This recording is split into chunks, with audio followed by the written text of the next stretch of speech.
Good evening, race fans, and welcome back to Season 18 of the Attrition Sim Race Campus Oval Series, presented by SM Racing Products. Tonight here for round number 9 of the season at the historic North Wilkesboro Speedway, both historic for the real-world world of motorsports. Of course, this track has a lot of history going for it for the NASCAR Real World Series, as it's been around all the way back since 1947. But it's also the track where everything all began for the ASRC Oval Series all the way back in the late winter of 2020. The very first ASRC Oval Series race was held here at this track in the street stock. That race was won by none other than Harry Grindell. But of course, 8 different times so far that the league has come to this track, and in that time we've had 7 different winners in the form of Harry Grindell, Charles Cruz, Brad Ringer, Coy Hasselou, Garrett Streets, Brian Zabelski, and Tyler McRae being the only 2-time winner here. That said, drivers are already making their way to get things rolling here. We're a little bit behind schedule, so how about we take a look down at that starting lineup here. Starting out on the pole of this one in the number 12 machine in the Washington Capitals entry, that's going to be none other than Mr. Garrett Hess. Starting his outside is going to be the other Garrett here. That's the 15 machine of Garrett Streets for the SM Racing Products team. Back in third, that's Daniel Sparks in the Cheesy's number 4, one of our Canadian drivers here. And starting back in fourth in the 188 entry, the Butterfinger entry here tonight is going to be the driver out of Medford, Wisconsin. That's Joshua Rudolph. How about back in fifth? That's the Dirt TV 27 of Mr. Johnny Bell with the 85 of Brian Sabelski in that McConaughey Setup Shop truck all the way back in sixth. Then back in seventh is going to be the league admin, Mr. Jason Gardner in the Good Wrench number 93, followed by the CZ Robotics 24 of Corey Logan back in eighth. Then back in ninth, it's going to be the 712 entry of John Atkins, followed by Derek Murphy in the Treehouse Brewing Company number 78 back in 10th, with Michael Sparks in the Moosehead Logger entry and Kevin Alicia in the Save Our Seas Foundation entry, rounding out the tail end of the field here. Just like that, we are already getting ready to go, green race fans, and green flag is up in the air for the first time here at North Wilkesboro.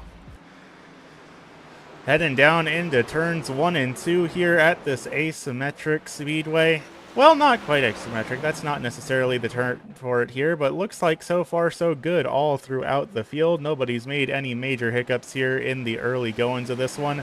We complete lap number 1 under green. Good for these drivers. We've had plenty of races here this season where that hasn't been the case, so all in all, off to a pretty decent start here for these folks. Garrett Hess pulling away from the field as we are side by side for second between Daniel Sparks and Garrett Streets.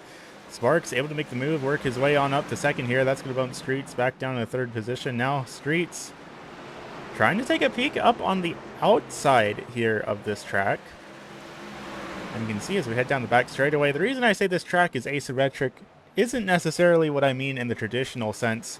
This is a more or less perfect oval, but it's not on completely flat ground. Turns 1 and 2 are lower down than turns 3 and 4, so you're actually going downhill for half the track and then going uphill for the other track, and that actually kind of throws your sense of perspective off a little bit, especially when you're, of course, down in the race car. It's a lot more noticeable than it is up here with this bird's eye view we have here with the cameras.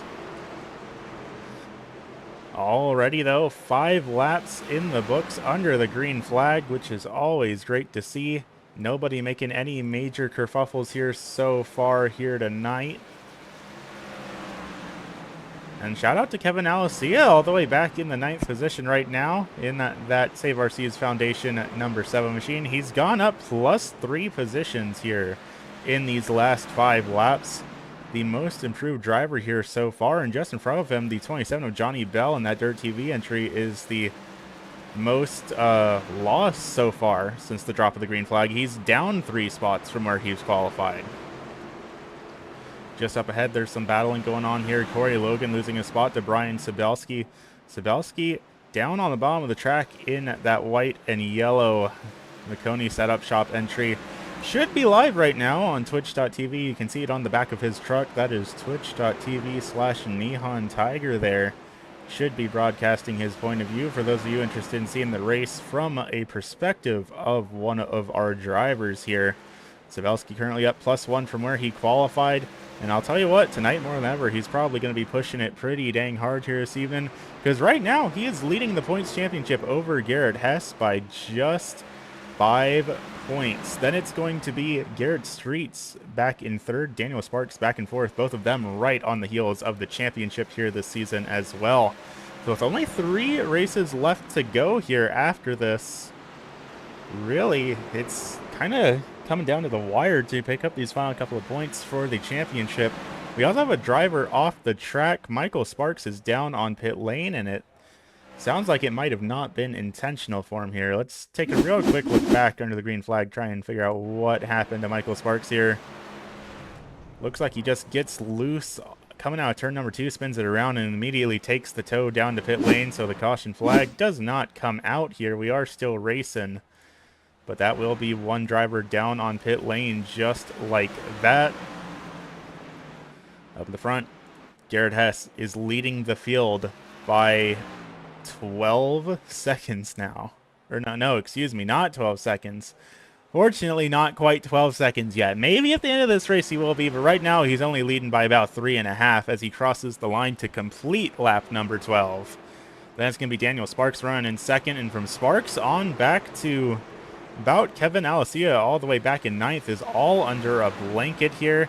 Garrett Streets trying to figure out how he's going to work his way back up inside of the top 3 here, but he's got Joshua Rudolph and Brian Sabelski coming up hot behind him here, so it's not going to be all that easy for him, as we were nearly 3 wide there for a second, as it looks like Michael Sparks has come back out on a speedway, currently being scored 5 laps down from that trip on the tow truck.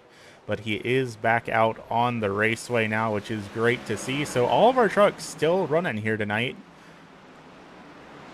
as we get ready to complete lap number 15. A little bit of a wiggle there for Daniel Sparks coming out the corner. Maybe got a little bit loose. Not quite loose enough for Streets to get up to him and be able to make a move, but again, you see him there getting just the tiniest little wiggle coming out of the corner. That time around, Streets is going to try and stick the nose in there. It looks like he's going to be able to do it. Pulls up alongside that Cheesy's number 4. Not quite loose enough. Oh, there we go. A little bit of contact there between the two of them. Daniel Sparks hard up into the outside wall, and he's going to lose the position there to Garrett Streets. Will Rudolph be able to capitalize and follow through? Not quite. A little bit further back, side by side for Jason Gardner and Corey Logan.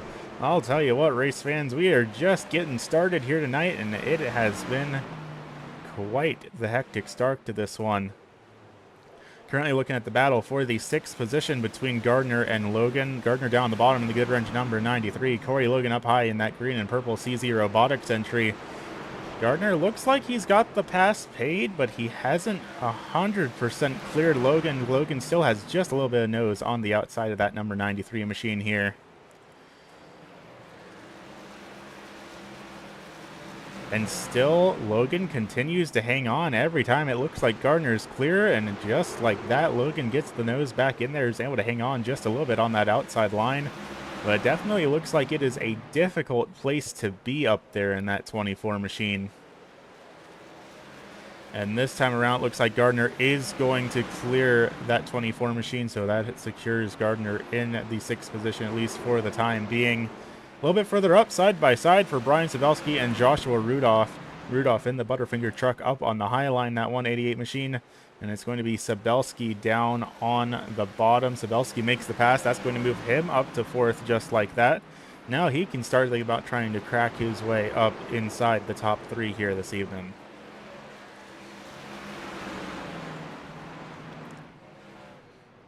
We have gotten word from Michael Sparks that having handling issues with that number 42 machine, as we have 3 drivers down on pit lane just like that. The green flag's still up in the air, but obviously something just went down.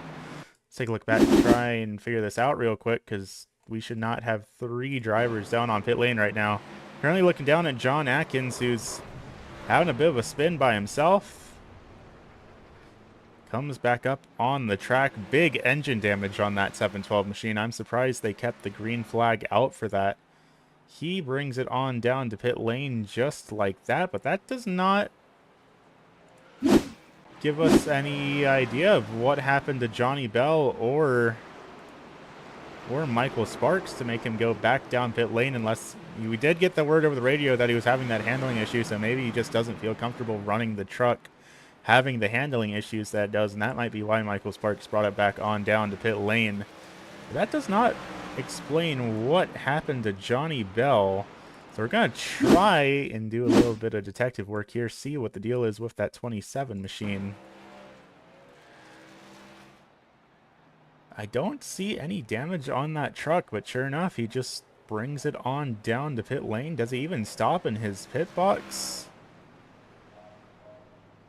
Or is he just going to roll through pit lane?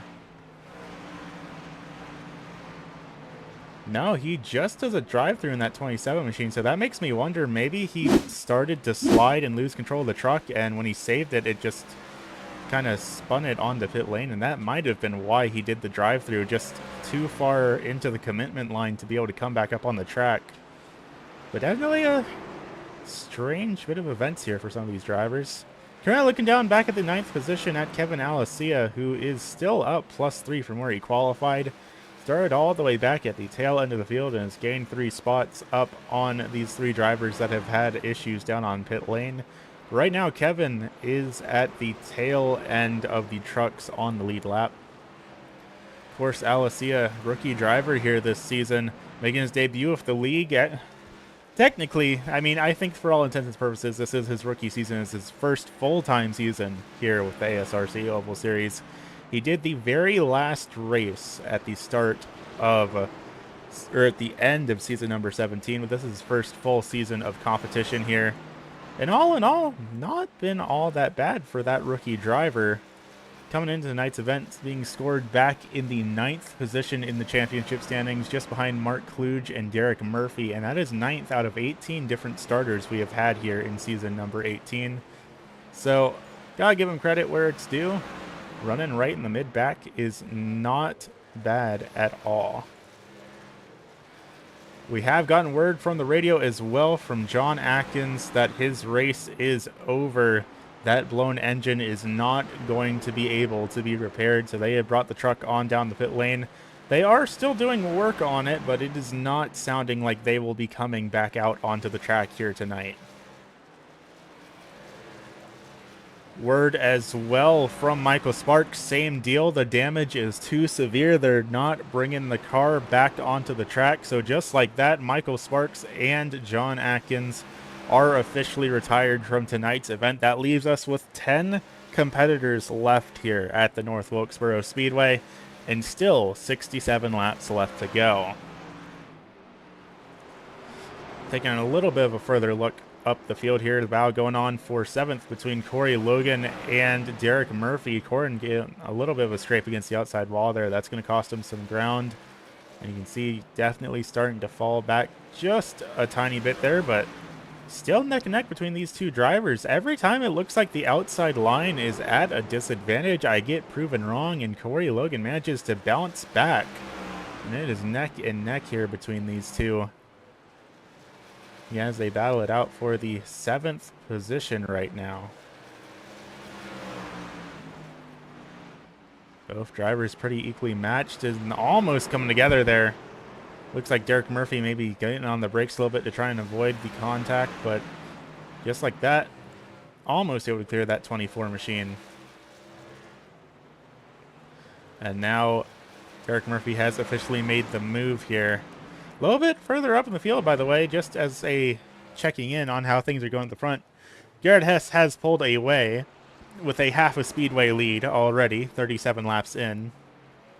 Brian Savelski, however, has worked his way up to the 2nd position, so that is now 4 spots improved for the driver of the Neon Tiger McConey Setup Shop number 85 machine. And mind you, the current battle for the lead in the championship for season number 18 is between Garrett Hess and Brian Savelski, and it is only 5 points dividing the two of them, so every position matters for these two drivers here in these final couple of races.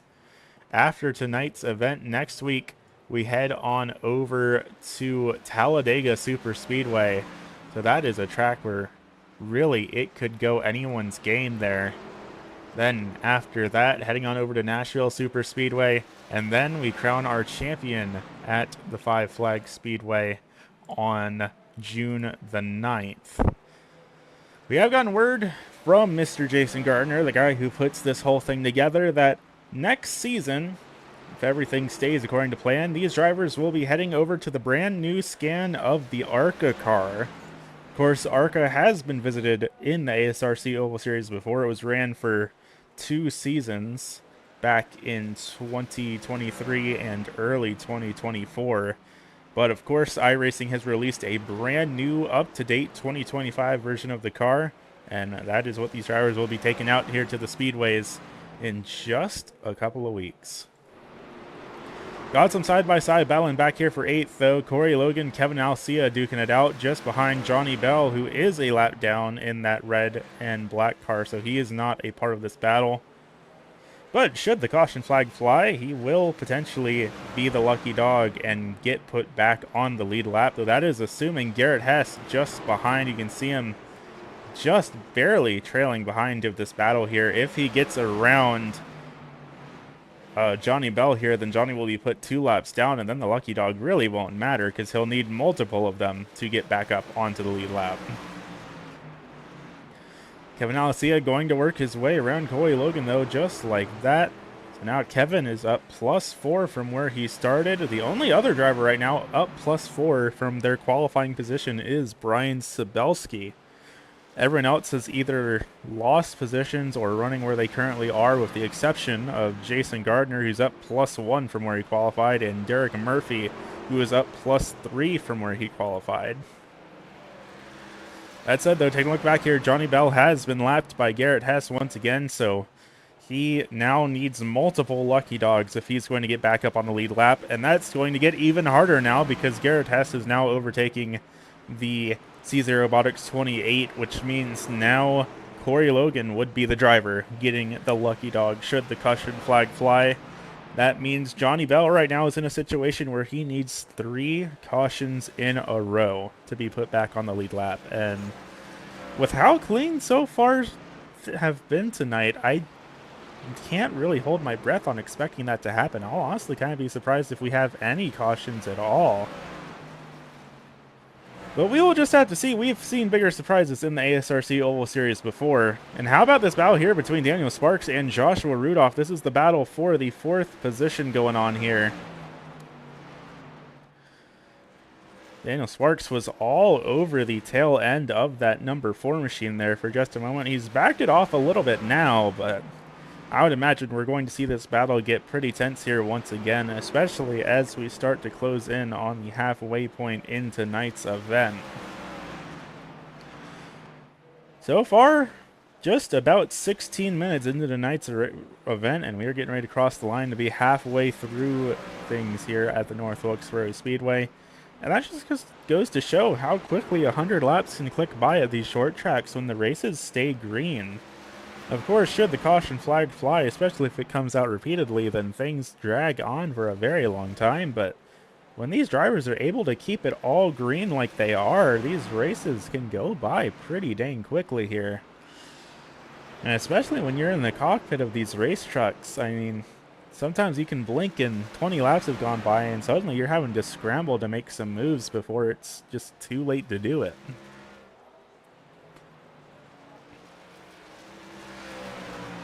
Rudolph still trying to figure out a way to get back up and get around that 4 machine of Daniel Sparks. The two were very close to each other not all that too long ago, but they're just so equally matched with each other. Last time by, Daniel Sparks ran a 20.15, Joshua Rudolph a 20.16. We'll see how things look as they come across the line here, but I'd imagine it's going to be fairly similar. That said, I lied. A little bit more disparity there. A 20.09 for Daniel Sparks compared to a 20.27 for Joshua Rudolph. So Rudolph is losing a bit of ground here on Daniel Sparks. Though that might have just been a bad lap because now they are looking a lot closer to each other again. Daniel Sparks a 20.03. Joshua Rudolph a 20.09. So both these drivers very equally matched right now. though, up towards the front. Right now, our two fastest drivers is Garrett Hess and Brian Sabelski, running a 19.92 and a 19.93 respectively. At the time being, our two front runners of Hess and Sabelski are our only two drivers running sub 20-second lap times right now. We're staying focused on these two drivers, as for the time being, they are the only two on the speedway within a second of each other. The rest of the field's getting pretty dang spread out right now. Of course, we might see pit cycles come underway later on in tonight's event. That will definitely be a big factor in shaking things up here for these drivers, and you never know when someone might make a little bit of a mistake, and we might see that iRacing.com pace car come out on the field and bunch everyone back up, and that will dramatically change the dynamic of this race.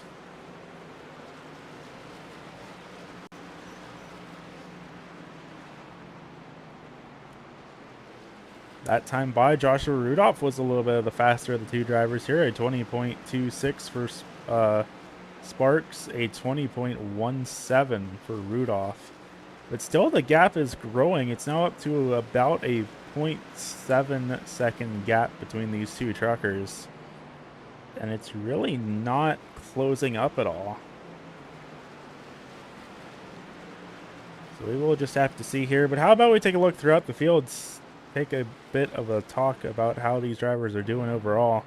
Of course, Garrett Hess, your front runner here, has led every lap here tonight and has now officially lapped the 78 of Derek Murphy. Rocking a new paint scheme here this evening. Not running for Project Avalon anymore. But, tell you what, he's only 5 points back from leading the championship over Brian Sabelski, taking home a race win here tonight, especially with the bonuses for leading the most laps. Should be enough for him to reclaim the front of the field over Sabelski with the final couple of races. But I'll tell you what, Garrett Hess, the class of the field here tonight, he is having a grand old time down there on a little bit of a Monday night cruise. Sabelski's kind of in the same boat here. He has gained a 5.5 second lead over the rest of the field here, and he's closed the gap down from about 9 seconds down to the 5 seconds between himself and Hess that he has now. Last time by, Garrett Hess a 20.08, Sabelski a 19.89. So Sabelski is slowly but surely gaining up on that 12 machine. Of course, Sabelski has taken home a win here at this speedway before. Hess has not, so he could be looking to try and take home 2 in a row at the North Wilkesboro Speedway. Back in third in the SM Racing product, number 15, Mr. Garrett Streets.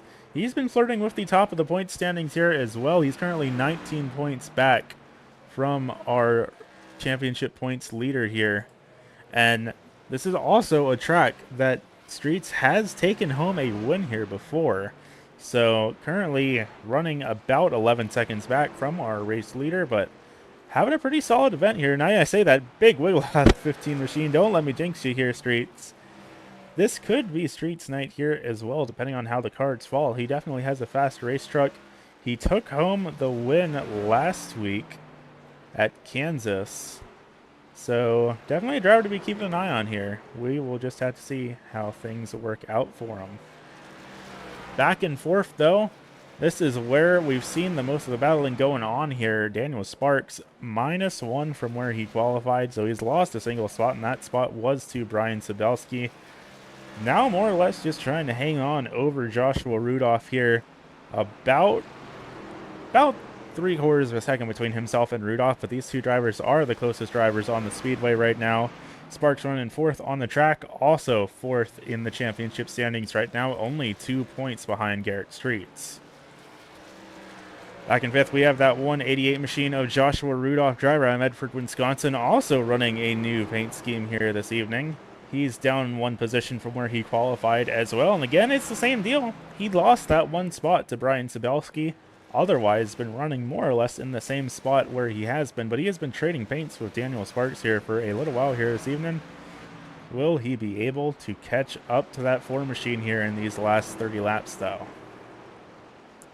Then back in 6th, it's League Administrator Mr. Jason Gardner here, up a spot from where he qualified, and he is actually gaining on Rudolph right now.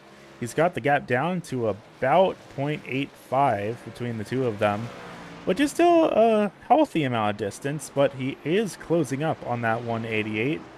Last time by a 20.4 for Jason Gardner to a 20.3 for Rudolph, so not the ideal lap last time by, but overall, Gardner is slowly starting to close the gap back up, and if nothing else, he is pulling away from the rest of the field right now. Back in 7th here, we have Derek Murphy in the 78 in the Treehouse Brewing Company entry. Derek up +3 from where he qualified. So all in all, a pretty solid run here for him right now. He's back in 7th, which, I mean, we've been talking about Derek Murphy for years now, about how he always seems to manage to find himself running in the 7th position. It's never the 6th position. It's never the 8th position. Somehow, he always finds himself in lucky number 7, and that seems to be the case here tonight here as well. Going into tonight's event, he is being scored back in the, look at that, 7th position in the championship standings as well, with 68 points to his name, so 4 points back from Joshua Rudolph in 6th, and another 14 points back from Jason Gardner in 5th. So all in all, Derek Murphy continuing his blessing, curse, trend, who knows, but he's always in the 7th, and he's still running 7th here tonight. Back in 8th, Kevin Alicia in the Save Our Seas Foundation entry is still running back in the 8th position, as he's now a lap down along with Derek Murphy. They have a quiet evening for the driver of that number 7 machine, but all in all, running without any damage on that truck. Only 1 lap down and doing inside the top 10. So all in all, not too bad of an evening for our rookie driver here this evening. Back in 9th, Corey Logan is the final driver that is still only 1 lap down. That's Easy Robotics 24. Lost 1 position from where they've started here this evening. It's been a couple of weeks since we've seen Corey Logan out on the speedway, so definitely great to see that driver here in competition again, and hopefully we'll be able to see them some more here soon. Of course, only 3 races left in the championship, and with only running part-time, not doing super great in the championship point standings, running back in 12th right now. But they have had some pretty solid runs here this season, 2 top 5 to their name, and 4 top 10s here this season. Definitely curious to see how things will be going for Corey in the next couple of weeks, especially at Talladega, because Corey Logan has demonstrated time and time again that super speedways are where they excel. So I believe this 24, even if they're not having perhaps the evening that they were hoping for here tonight, this is going to be a driver that you are going to want to keep our eyes on next week at Talladega. Then finally rounding out the tail end of the drivers still on the lead lap, Johnny Bell here 2 laps down. Went through pit lane at the starting of tonight's race. My only guess for that is that he started to spin, and in order to save it, had to go down pit lane, but that has unfortunately knocked him 2 laps down. Now just kind of running out here by himself. But all in all, a pretty quiet evening for the driver of the number 27. A little bit further up in the field, though, we are still getting ready to have somewhat of a battle breaking out here. Again, it's our same usual suspects that we've been talking about. Daniel Sparks, Joshua Rudolph, and Jason Gardner. These 3 drivers starting to hit lap traffic, and that is slowly but surely bunching them all back up. Daniel Sparks, a bit of a bigger gap here over Rudolph and Gardner, but these 2 drivers are pretty much neck and neck here with 20 laps left to go. And also something unrelated but important to note, last time by, very similar lap times between Garrett Hess and Brian Sabelski. Actually, identical lap times between Hess and Sabelski, both a 20.12. But it's important to look at our timing and scoring tower. Sabelski has now gotten the gap down to 4 seconds between the two of them. Now call it 3.8.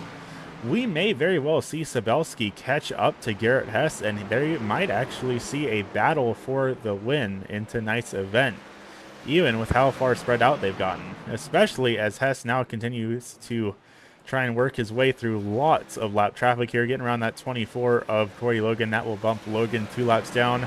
now trying to put the pressure down on this battle for 4th, 5th, and 6th with Gardner, Rudolph, and Sparks. With how heated this battle is between Gardner and Rudolph, I'm not sure how easily they're going to be willing to just forfeit the position and get out the way of the 12 machine. Gardner going to get a little bit loose there. He's going to pull it up high and let Hess on by. Of course, that is going to compromise his ability to battle here with Rudolph. Question is, how hard will Rudolph make it for Garrett Hess to lap him here as well? Of course, should the caution flag fly, everyone wants to try and stay on the lead lap, or very at least be the driver in the lucky dog spot so that they can get put back on the lead lap and have a fighting chance at the end of this thing. Right now, the gap between Rudolph and Gardner has grown to about 0.6 of a second. And right now, Garrett Hess is being held up a little bit here by Rudolph, and that is allowing Sabelski to slowly but surely close the gap. Last time by, a 20.18 for Hess, a 20.1 for Sabelski. It's now down to 3.6 seconds between your two front runners here, and as long as Hess continues to struggle to get around that 188 machine, I think it's just going to be making Sabelski's job all the easier to try and get back out to the front here. Now down below 3.4 seconds. Sabelski is gaining about 1 to 2 tenths every lap, but I'm not sure that that's going to be enough, especially once Sabelski himself starts getting involved in this lap traffic here. That's going to make his job even harder here because, of course, he has to get through the very same lap traffic that Garrett Hess is trying to work his way through here. And I can't imagine that Rudolph is going to make things any easier for Sabelski than it is for Garrett Hess right now. 11 laps left to go now, down to a 2.8 second gap between Hess and Sabelski. And still, that 12 machine, there we go. Now he pulls up alongside the 188 of Rudolph, but will it be enough to clear him? No, it will not. Rudolph comes back up. He's going to keep on running his line here as Hess tries to make the move work on the outside. Big double high fives up in the air from Barney the Flagman, though. 10 laps left to go here at the North Wilkesboro Speedway, and it looks like Garrett Hess is going to finally get some clean air and maybe start to be able to pull away once again from Sabelski, as now he has to work his way through lap traffic. He gets around the 24 of Corey Logan. Now he has his sights set on the 78 of Derek Murphy, but the gap grows now to 2.9 seconds. I don't think there's enough time left in this race for Sabelski to make this gap back up on pace. I may be mistaken there, but I think we're officially too far into things, and with where the lap cars are running right now, I don't think it's going to be able to work for that number 85 machine. He's put on a heck of a run, though, going from a 9-second deficit all the way down to a 2.8 second one over the course of the green flag run is no laughing matter. Quite the display of speed by the number 85 machine. Yeah, now only 7 laps left to go, getting ready to be 6 as Hess crosses the line. So far, this 12 machine has led every single lap here this evening. Of course, just behind Garrett Hess, we still have this battle going on between Rudolph and Gardner. I say that Gardner spins out, ends up down the inside wall. Green flag still up in the air as Barney the Flagman puts the big high five in the air. 5 laps left to go, and that looks like Jason Gardner's evening over with. That probably is critical damage to that number 93. It doesn't quite look like a blown motor like we saw earlier with John Atkins, but that's definitely Jason Gardner's evening over with, just like that. And with 4 laps left to go, that might have been Sabelski's one opportunity to get a caution flag. Well, I say that we have another driver around. Garrett Streets is around with 4 laps left to go. The caution flag is out on the speedway. We're going to rack these drivers back up, and we are going into overtime. You know what they say, race fans? It's never over till it's over, and this race has just been turned on its head. And I can't imagine that Garrett Hess is too particularly happy about the circumstances right now. Let's take a look back. Let's see what brought out this caution flag here this evening. It's going to be for the 15 machine of Garrett Streets, who was running in third at the time of this incident. And it's almost an exact repeat of what we saw to Jason Gardner.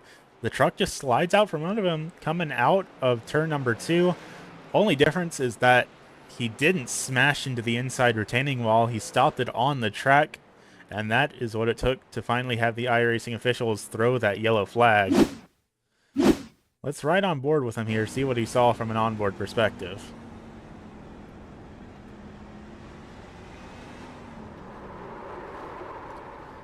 Just gassed it up a little bit too hard on the rear tires, just slid out from under him. Fortunately, no damage to that 15 machine, no damage to any of the other competitors in tonight's event, but what a twist of fate here in these final couple laps of competition.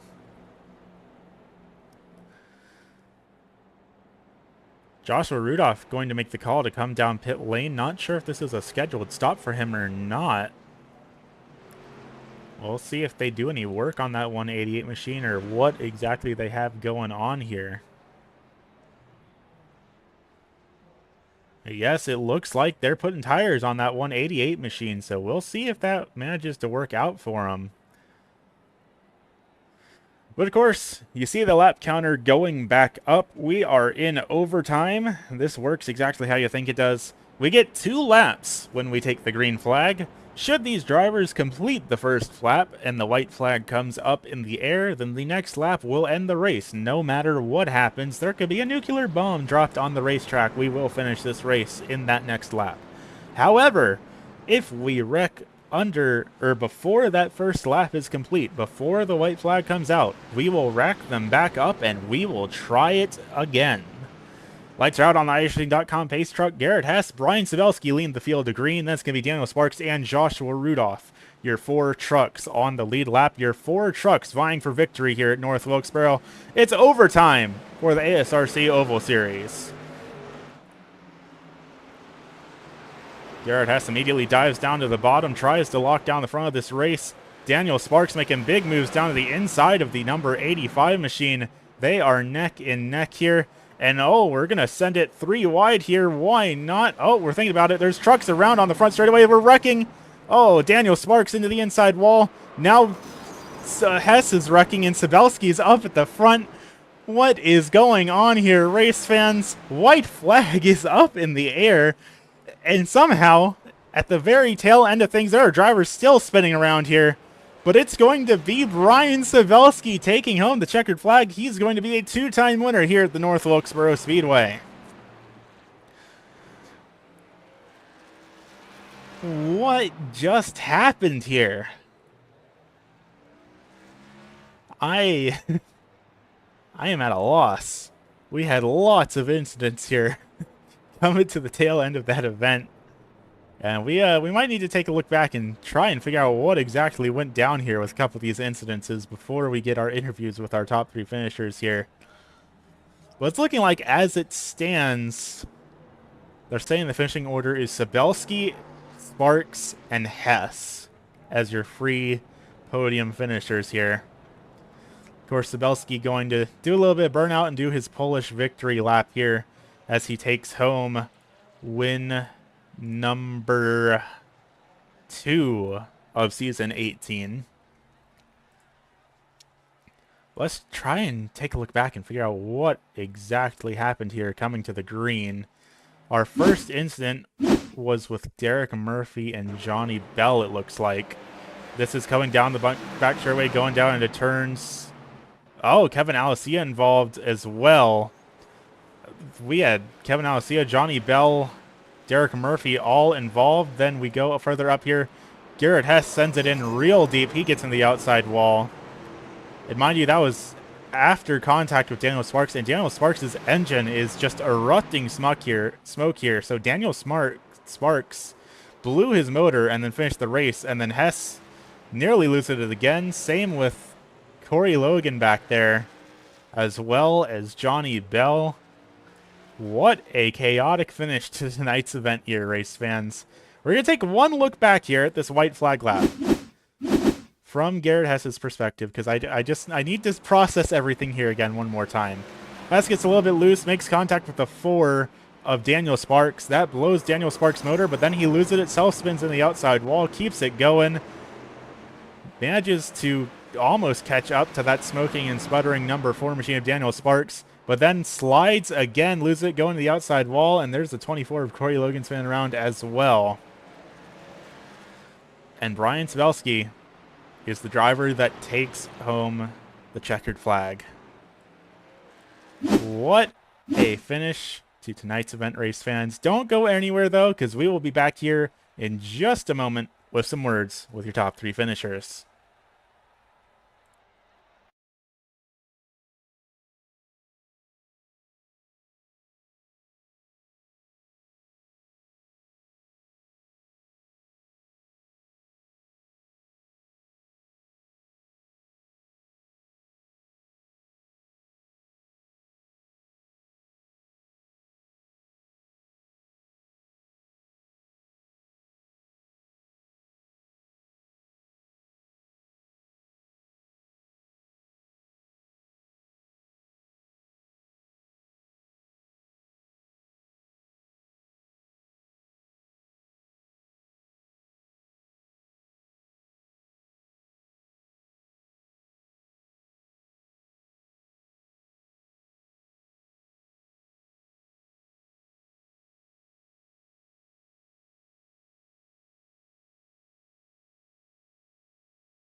Alrighty, race fans, welcome back to the North Wilkesboro Speedway. 102 laps of action-packed competition here in the books, and what a nail-biter of a finish here it was. Garrett Hess led pretty much the entirety of tonight's race. We went into overtime, and we had one of the most chaotic finishes we've seen here all season, and it's going to be none other than Brian Sabelski coming out through the ashes and taking home checkered flag number 2 of season number 18. Mr. Sabelski, how are you feeling here this evening? I got the win. I don't really feel good about it, though. Garrett had this in the bag. He was just dominant all night. I screwed my qualifying up, which is why I was so far back. I just didn't push it as hard as I could. If I had been up there, maybe I know it was a real limit at the end there, but he got held up by some lap traffic, and then all the stuff that happened in the end. I feel bad for that because like I've had that happen to me, and it's not fun. And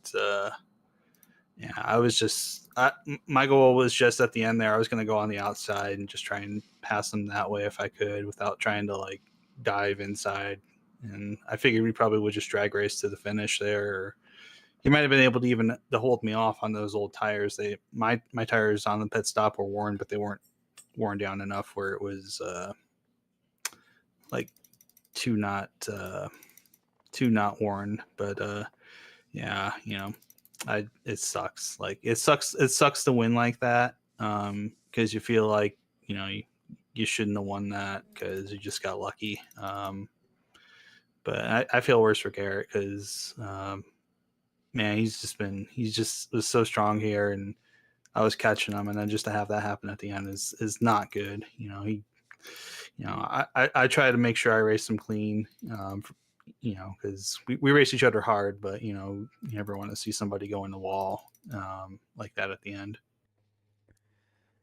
Yeah, definitely was quite the hectic finish there. And like you said, you'd been reeling them in for a pretty solid amount of the latter half of that race. I don't think there were enough laps left for you to have done it if the race had stayed green, but Oh given maybe an no. extra 25 or so laps, do you think that you would have been able to catch him? I don't know.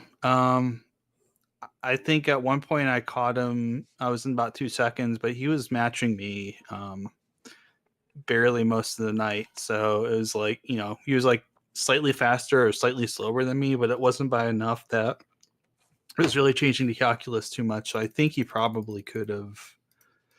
He probably could have kept. I'm almost certain, even with another 20 laps, he probably would have stayed out front and won that thing. Fair enough. Definitely a heck of a run by here tonight, even if the win maybe wasn't quite how you were hoping for it to come. Of course, that does keep you up in the lead of the championship point standings heading into Talladega Superspeedway next week. How are you feeling about your odds going to the big plate track? You know what? If you'd asked me a week ago, I would have said really bad. But I just ran Talladega last night in a different truck league, and I qualified on pole and I finished fifth in that race. And that's easily one of the best finishes I've ever had at that track with that truck. So I've a lot more confidence now in being able to be pushed and pushing people and just staying out front and staying out of trouble. Um, yeah. So hey, uh, it's Talladega. Anyone's got a shot. They don't. These things don't work out too much, in favor. It's a little bit just staying alive and being there at the end. So yeah, Fair enough. I mean, you've got this extra win now in your pocket, and with only 3 races left to go here in the season, you're still just barely eking out in the lead of the championship point standing. So, do you think you're feeling pretty confident about hanging on to it here for these final couple races? absolutely not. Garrett Hess is super fast. He's gonna come in here and talk about, oh, I'm not really fast at this track. He's very good at these oval tracks, and it's always a challenge to try and keep up with him. So especially after tonight, I think he's gonna be really motivated to come out and just win these last 3 races and put a stamp on it. I got nothing but good things to say about him, how he races, and we actually ran an ARCA official race last weekend too, and I was like really excited to be like, all right, we get to race each other.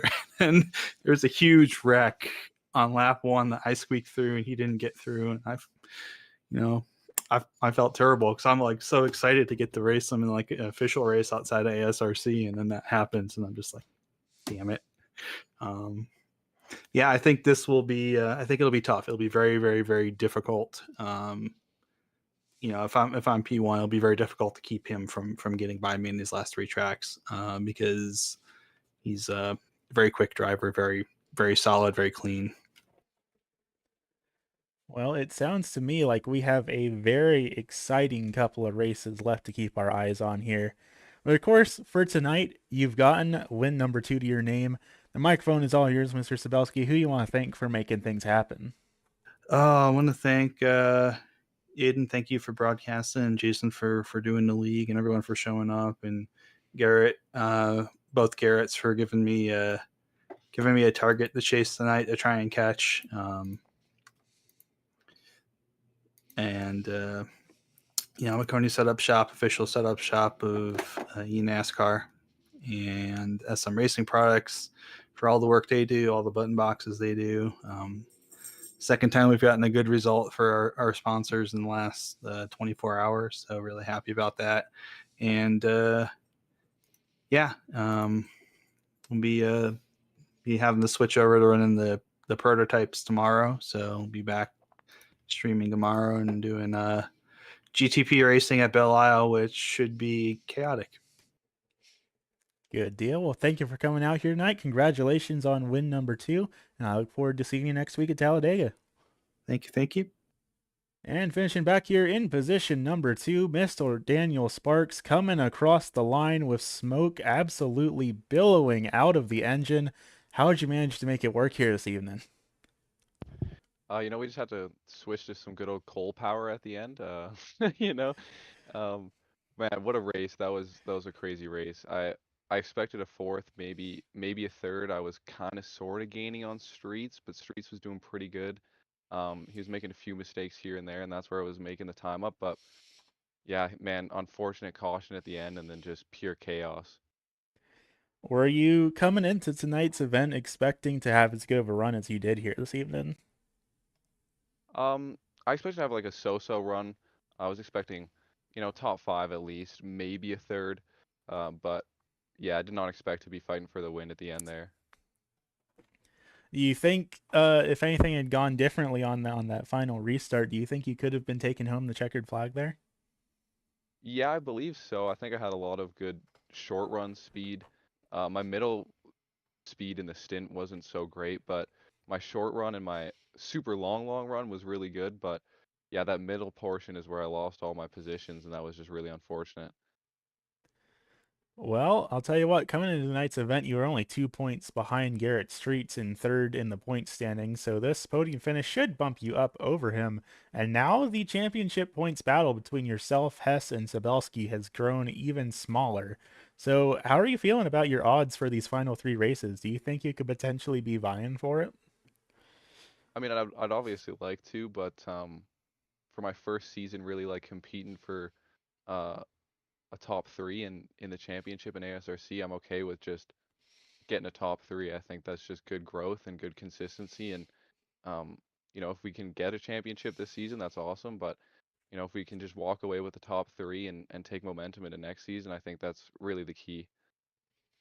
Good deal. That seems like a really good goal to be setting for yourself, and definitely a heck of a display that we've seen out of you here this season. Of course, next week, too, heading over to Talladega Super Speedway. Do you feel good about your chances on the plate track? I mean, it's always a gambling, a dice roll when you go to Talladega. Super fun track and love racing it, but you just never know what's going to happen. Fair enough. Well, I mean, it definitely can be anyone's game, but I'm excited to see how things play out for y'all all next week because this has been an incredibly tight points battle, and I think things are going to be getting very exciting here in these last couple of races here. Yeah, I very much agree. This has been just an amazing battle for the championship. One of the best championship battles we've seen in ASRC in a while. Sure enough. But of course, for now, I won't keep you here all night, Mr. Sparks. You got a podium to your name to go and celebrate. So for now, the microphone's all yours. Who do you want to thank for making everything happen here tonight? I just want to thank my dad and Mooselanders for giving me a great truck tonight. Want to thank everybody for coming out and running the league. You for broadcasting, Gardner for hosting it, and just shout out to Hess. He should have won that race, but that late race caution, we all know how it feels. It just sucks. Good deal. Well, thank you for coming out here tonight. Congratulations on the running up position, and I look forward to seeing you next week at Talladega. Thank you. You have a good night. And finishing back here in position number 3, Mr. Garrett Hess. You led every single lap here tonight up until the last one. What all went down on that restart? I mean, what do you think happened really? I mean, I stayed out because if I come in a pit, I'm getting dive bombed in turn one. So I stayed out, just thought I could get something happening, and I thought I could keep Sparks by me. Jumped it to my inside, and I'm running a lane up higher on 90 lap old tires because for some reason people 20 seconds behind me have to push the car 10 times harder with 2 to go when there's no one around them. Like no disrespect to Streets, but Sparks wasn't gonna get to Streets within 2 laps. There was no reason to push it to the point of spinning. But it's whatever. I should have won that. I was just running it easy the entire time because I got good separation at the beginning. And I just had to run it easy to prevent my right rear from flying off the car. And it eventually did because I had to push it at the end. And if I took tires, I probably would have suffered cold tire syndrome probably, but it's whatever. It's what happens. I mean, Brian's gonna win the damn thing. I'm gonna get cucked some way at Talladega, and then some similar stupid shit's gonna happen at Five Flags, and you're gonna see a number 85 graphic with champion right under it, and I'm gonna be behind by like 2 points. Well, I mean, part of the joy of racing and the motorsports as a whole is there's always a little bit of an element to chaos to it. I think it is still very much in the cards for you to be able to do this, especially with how good you've proven yourself to be in pretty much any discipline we can throw at you. So, it's definitely a rough way to finish the event here tonight, but at least if nothing else, I still have faith you can do it. Well, I'm glad to hear it, but there's always an element of luck, and it seems like Stafford, the car snapped on me for no reason. I didn't even drive that hard, so I don't alt F4 because I didn't want to screw Brian out of the win with a caution. But uh, I guess I gotta I that's my karmic debt I repaid for IRP winning undeserved. But at least with IRP, me and Brian battled for a little bit. Here, I led the entire damn thing, and then people spinning for no reason. But it happens. I'm upset. I'll get over it by tomorrow. Fair enough. Either way, you still got a podium to your name, so still salvaging points out of it. There's still hope for you. But for now, the microphone's all yours, Mr. Hess. You want to thank for making everything happen. I don't even got anyone I want to thank. I just want Brian and Daniel should thank Garrett Streets for making him catch up all that time, because I was really just saving the entire time. I was just making sure the right rear didn't get burnt up. And also thank Joshua Rudolph for holding me up for 20 laps. Probably could have gotten the race done a lot quicker if I wasn't stuck behind him blocking me. But it is what it is. It happens. It's pointless to get more upset than I already am. Fair enough. Well, thank you for coming out here tonight. I hope that Talladega goes better for you next week. And I look forward to seeing you. Yeah, hope so.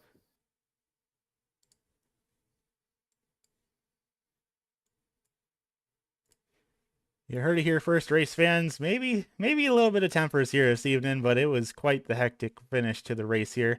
That's what overtime generally tends to do to you, honestly. Well, that said, of course, those weren't your only 3 drivers here in tonight's event, so how about we take a look down at our unofficial race results as they stand here. Of course, you heard it here from your top 3 finishers just a moment ago. Brian Zabelski takes home the win in overtime, followed by Daniel Sparks with Garrett Hess rounding out the top 3 here this evening. Then it's going to be Joshua Rudolph in the 188 back in 4th, with Garrett Streets in the 15 machine rounding out the top 5. Back in 6th, we have the 7 machine of Kevin Alessia, followed by Derek Murphy back in 7th, with Corey Logan back in 8th. Johnny Bell coming home in 9th, and Jason Gardner rounding out the 10th position here this evening. Then finally, in 11th, we have John Atkins and Michael Sparks all the way back at the very tail end of the field here back in 12th. That said, that's just about all we've got here from the North Wilkesboro Speedway. We went short tracking. We had a little bit of crazy chaos here this evening, but that's just the joy of it. Of course, next week, we go and do something entirely different. The biggest track on the schedule, Talladega Super Speedway. It is bound to be a crazy race next week, possibly even crazier than tonight's was. So definitely be sure to tune into that one, because we have a very close, very heated points championship in these final couple of races. That said, though, thank you all for tuning in here this evening, and I look forward to seeing you all.